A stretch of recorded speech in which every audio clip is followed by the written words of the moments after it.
Esse formato de vídeos e podcasts dando conselhos para a audiência é tão sensacional que eu sou uma das pessoas que não lembra mais direito como a internet funcionava sem isso.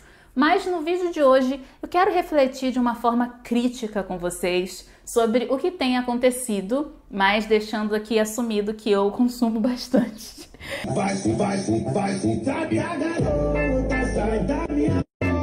Adoro o Afetos Te Ajuda, Lorelai Fox, e se você tem outra indicação, já deixa aqui nos comentários também. Não esquece de também deixar um like nesse vídeo, que é muito importante para que outras pessoas saibam que ele está no ar. Só que também tem aquilo, tudo em excesso faz mal. Agora tudo é conselho na internet, principalmente conselhos amorosos relacionados a essa área da vida. Tem gente que faz em vídeo, tem gente que só abre uma caixa de perguntas no Instagram, tem perfis na internet só baseados em conselheiros amorosos, conselheiros de carreira, alguns bem debochados até. E como a gente conversou no vídeo sobre os gurus da sexualidade, quando tem esse volume muito grande de pessoas e perfis fazendo absolutamente a mesma coisa, significa que a gente tem que vigiar o que está acontecendo. O meu trabalho na internet não começou ontem, então a minha relação com esse negócio de ficar aconselhando as pessoas é algo que eu evito. Principalmente quem cria um conteúdo mais engajado em causas sociais, em política, em informação. As pessoas queriam que a gente desse conselho, que a gente se posicionasse sobre a notícia polêmica do momento, mas não só para dar a nossa opinião, mas porque as pessoas precisavam assistir o nosso conteúdo para poder definir a opinião delas. Às vezes, até quando eu publico textos mais íntimos no Medium sobre a vida amorosa, questões de afetividade de mulheres negras, algumas pessoas vieram com questões tão grandes para mim que eu tive que falar. Procure uma terapia. É claro que a minha resposta, as minhas mensagens eram num tom mais amigável, até porque geralmente algumas dessas pessoas que pedem conselhos, elas chegam muito fragilizadas emocionalmente. Então é complicado ter esse tipo de tato. E sem dúvidas, o mais difícil de todos para mim era quando alguma pessoa vinha com fotos, com histórias de vida, querendo que eu determinasse se ela é negra ou não. Sem condições, né? Mas isso é a história da internet. Eu fico pensando muito no porquê a gente gosta de desabafar. Que movimento é esse? Relato, fofoca e ficção são três coisas muito diferentes. Você pode assistir uma série ou algum tipo de conteúdo que você se identifica em certa medida, mas ainda assim contar a sua história e pedir para que outras pessoas deem algum tipo de pitaco ou luz sobre ela funciona de uma forma completamente diferente. E o desabafo vai na contramão da fofoca, eu acho, de certa forma. Porque a fofoca, ela tem esse tom, nós brasileiros estamos cada vez mais divulgando os benefícios da fofoca. Mas, a grosso modo, ela acaba expondo as pessoas, deixando numa situação vexatória, né? E o relato não, você tá ali para se expor mesmo, mas tá ali para se abrir a sua história para que outras pessoas interajam com ela. E a internet tem uma série de estímulos para que a gente fale sobre si. Por isso que tá tão gostoso. Mas, gente, tem uma coisa muito complicada. O Facebook, os grupos de Facebook, em primeiro lugar, acabaram se transformando em um espaço onde as pessoas fazem esse tipo de contação de história, só que sobre si. Elas gostam de desabafar, principalmente porque os grupos segmentam as pessoas por interesses, por histórias de vida e tudo mais, então a pessoa se sente à vontade para deixar um fragmento da vida dela ali. E é aquilo, eu me declaro como antropóloga de grupo de Facebook, porque eu adoro a energia que circula por ali. Só que, gente, por mais que o grupo tenha 300 regras que fazem com que supostamente você ache que todas as pessoas ali realmente existem, são de confiança e tudo mais, são inúmeros os casos das pessoas que tiram prints de desabafos, que mandam para as pessoas mais envolvidas na história, por exemplo, um parente, um namorado, um chefe.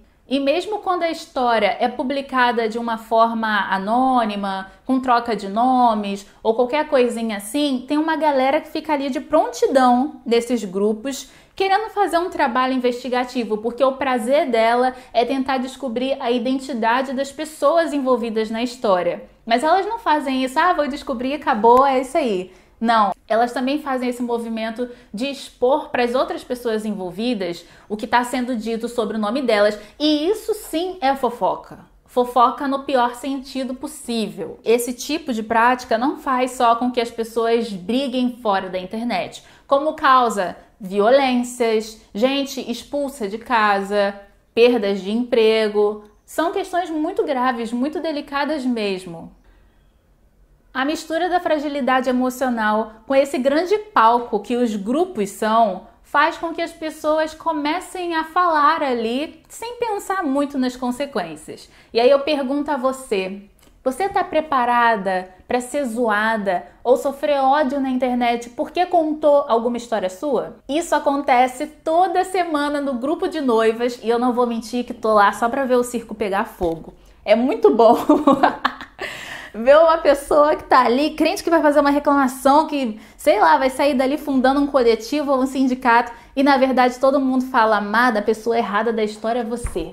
E sabe quem é que trabalha com essa possibilidade do efeito reverso, do ódio vindo da própria audiência? É a Déia Freitas, do Não Inviabilize. Em algumas vezes, algumas ocasiões, ou no Twitter ou no próprio podcast, além dela falar, tô contando uma história aqui de uma pessoa que eu já disse pra ela que não concordo com ela, em alguns casos ela deixa de contar a história, interrompe a pré-produção desse podcast, desse episódio, porque percebeu que a pessoa tá contando a história por impulso ou não vai segurar a barra da publicação do episódio, pode se arrepender, pode não estar com a história meio que assentada no emocional dela. É muito legal, é um exemplo isso que a Déia faz. Porque é aí que tá, né? Quando a gente procura ajuda, uma opinião, um abraço em forma de conversa vindo de outras pessoas, a gente está muito focada no presente ou no passado, se é uma história do passado, um trauma ou uma coletânea de situações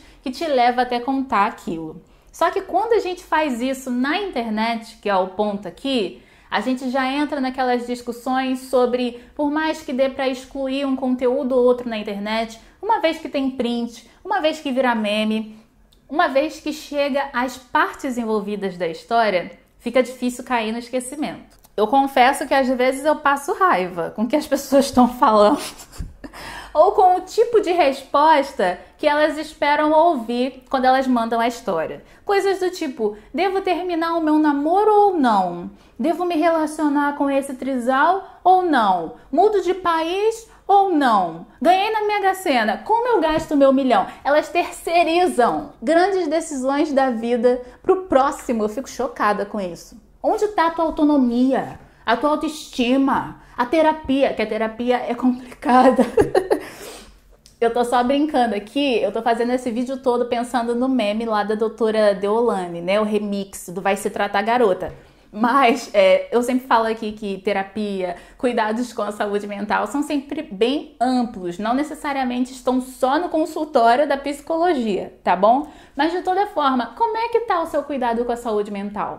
Tá em dia mesmo? Em vez de pensar nessa, você pensa, eu sou uma grande gostosa. O que eu vou fazer com esse tempo, com essa autonomia? O que eu vou fazer com esse tempo, com essa autonomia, com essa história que é só minha? Tome posse dela. O dialeto gospel sempre ajuda a gente nessas horas.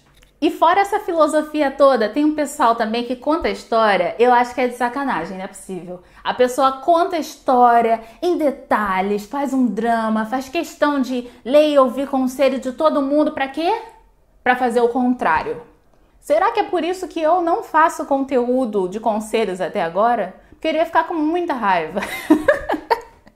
Enfim, é isso. Eu espero que vocês tenham gostado dessas pequenas reflexões, só para atiçar vocês mesmo sobre esse tipo de conteúdo de conselhos, mas também fazer esse pequeno chamado que eu acho que é um pouco sobre segurança digital, sobre como a mente humana funciona dentro do meu ver, né? Que nem sou uma profissional dessa área.